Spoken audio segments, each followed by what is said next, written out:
Well, thank you and welcome. And thanks to the Student Programs Committee of the Parents Council for providing this opportunity and serving as an example for how partnerships with parents can enhance the Carolina experience for the students we serve. The presentation this afternoon will be videotaped so that we can make it available to parents who were unable to attend.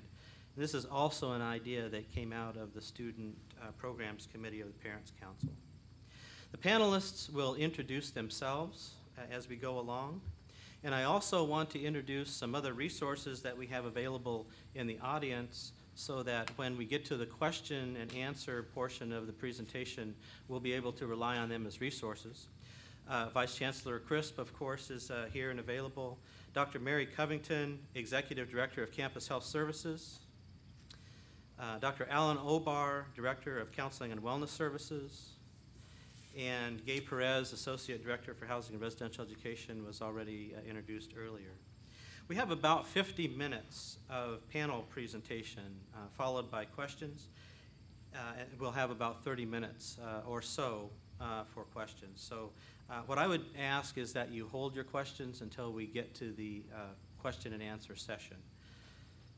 When a crisis occurs, we have staff who provide a safety net to meet the needs of our students and our campus community. However, I think you are well aware that in times of crisis, students turn to you first. The person that they have had the closest relationship with when it comes to protection, guidance, and reassurance for questions and issues related to safety.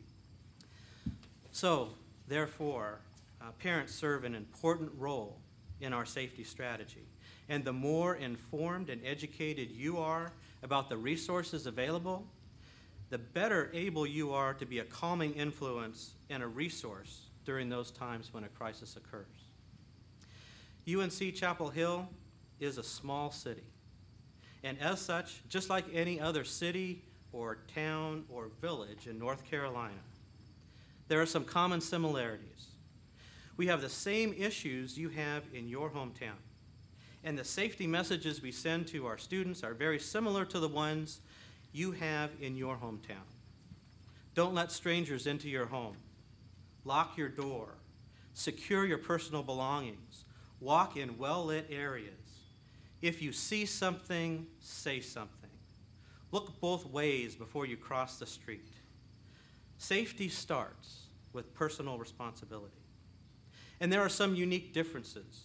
For example, in addition to public safety, we have staff on call 24 hours a day, 7 days a week, including the Dean of Students, Housing and Residential Education staff, and other support staff available, including Counseling and Wellness Services, Campus Health Services, Environment Health and Safety, in addition to a close working relationship we have with local safety officials in Chapel Hill and Carrboro.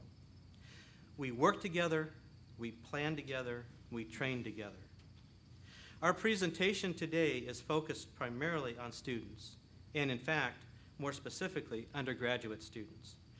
However, I think it's important to acknowledge that our resources are comprehensive and inclusive of on-campus and off-campus, graduate and professional students, faculty, staff, visitors, special events including athletics, performing arts, and the occasional free speech issue. There will never be a replacement for the relationship between you and your daughter or son. However, your sons and daughters are also members of the Carolina family, and our approach to safety and security is from that perspective. We take our responsibility seriously, and we approach it with compassion, caring, and the unique understanding for the developmental and transitional needs of the students we serve. The best way to articulate this commitment is to hear from the individuals who lead these efforts, and let's begin with our SafeWalk program.